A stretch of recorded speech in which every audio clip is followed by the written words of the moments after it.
Sundowns have just demolished Richards Bay with Reina scoring 2 goals, Siyabonga Mapena scoring 1 goal, and Mcineka scoring an own goal.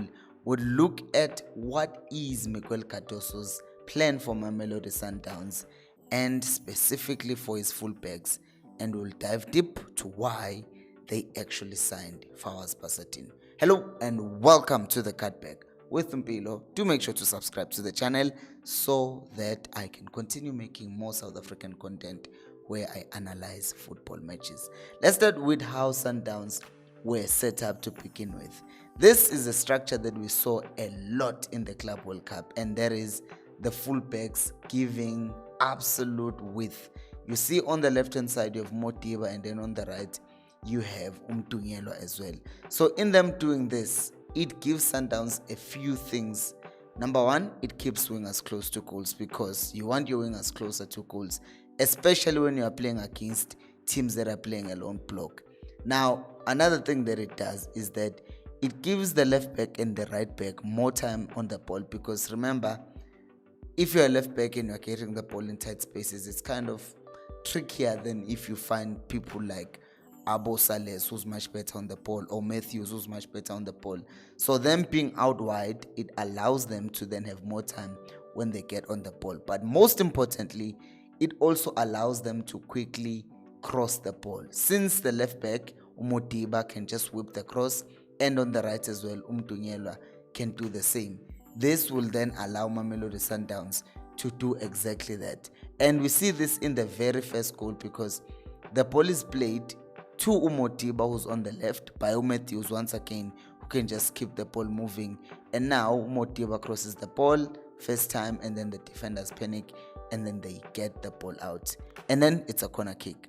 Now in this corner kick, I do not understand. Schoolboy defending in this corner kick by Richards Bay. It wasn't threatening at all. So there is Allende taking a corner.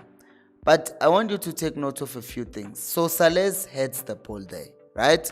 First contact. He gets the first contact. The second contact goes to the Sundowns player. The third contact goes to Reynas, who scored. But even if he had missed the ball, the fourth contact was still going to another Sundowns player. Tell me how we are doing this in 2025. Honestly, what kind of defending is this?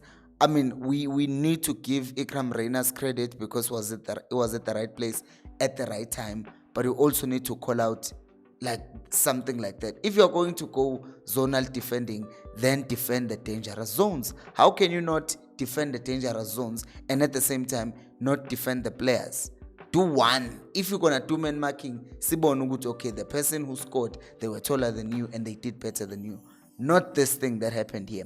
But we're not done here, because we still need to look at Mamelodi Sundowns' other way that they were playing Umotiba, which is by inverting him. Now, you see that this is Matthews now, who's on the left-hand side. He's the one who's now giving them width. And Umotiba at this point is no longer that side, because now you see that Ikram Matthews is now on the left. And what this does, it now allows Matthews, who's very good when it comes to dribbling, to have space and be able to dribble past people. Because remember, as you can see right now, the ball is about to go to Umotiba, who's about to be pressed. And in doing that, they know that the pressure is in the center. But if we can get the ball wide to Matthews, then Matthews can have the ball and he can run at the right back. And also, you can see once again, Motiba is central. And this is another thing that this thing brings. It brings these runs that confuse the team that you're playing against. Because again, if we just go back a few seconds, you see where he's starting his run. He's starting his run almost like a second 10. And as he's making that run, the defenders are going to follow him, the right center back. And as that happens, what does it do? It opens that huge gap in that space. And now that's where Reynas, in this case, Reynas is much deeper. But that's where Matthews was supposed to run into, because in this case, by the way, this is one of those rotational moments where Reynas had gone to the left wing and had left the central area open. If it wasn't for this rotation, Reynas is the one who was supposed to be there in that space that is pointed in red, and then it was Matthews who was supposed to be on the left. But in any case, you can still see the idea of cause havoc in that defensive line, and then create space, and then you can exploit them. Now, if we continue looking here, you'll also see that keeping Modiba, I hope I haven't been saying Modiba all this time. Keeping Modiba this deep, you'll also have a situation whereby he will be there to stop transitions, because if you're a team like Sundowns, you'll dominate position, you'll have the ball the whole time. But now, when teams win the ball, the whole plan, the whole 2 weeks before they play you, they are practicing how they can hit you on transition. And if you have a defender sitting deeper and being inverted, staying more central, this then allows you to stop transitions, because when the ball is you are being attacked, now Modiba is back in a central area. And in this example, you can even see the value of him being deep. He doesn't win the ball here, but it allows another defender to come back and recover, and then now they can start playing from the back. And we even see this to a move that led to a goal. Modiba is deep, and then they win the ball. He's an outlet there, they play the ball, and they start playing from the back.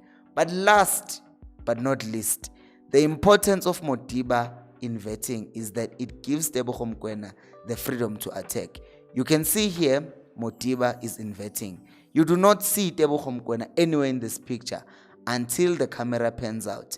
And you can see that now Tebogo Mokoena is much further up the pitch, which is where you want him to be, because he can also contribute to the team when it comes to going forward. So he goes forward and he makes that forward run, and then he helps Sundowns pass that ball forward, and then they score a goal. So yeah, the clip is not there, but because I don't want copyright infringements, he gets the ball there, he passes the ball across, and then there's an own goal from there.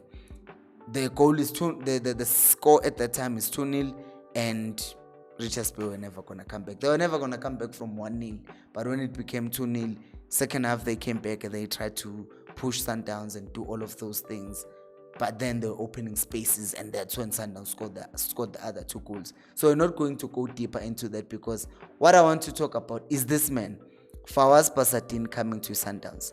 What does he give them? Because today he played as a right back, but that does not mean they will play him as a right back. It's because Mrena is not there, and there are rumors that he's staging a stay away because they're not paying him enough or whatever. It's just rumors. We'll see how that works. But Fawaz Basatin, we need to compare him to the other left backs of Mamelodi Sundowns. So if you look at these 3, Fawaz Basatin from last season, you look at Divine Lunga of Mamelodi Sundowns, you look at Aubrey Modiba. Now, they are all left backs, but there is something that becomes apparent the more you dig into their numbers. For example, if you look at this, you see Basatin on the far left, Lunga central, and then Modiba on the right. Now, what do you notice with these heat maps? This, by the way, tells you where the players, spend most of their time.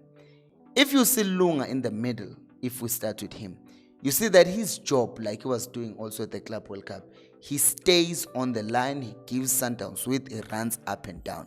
Yes, that's easy enough. If you look at Modiba, he's much more,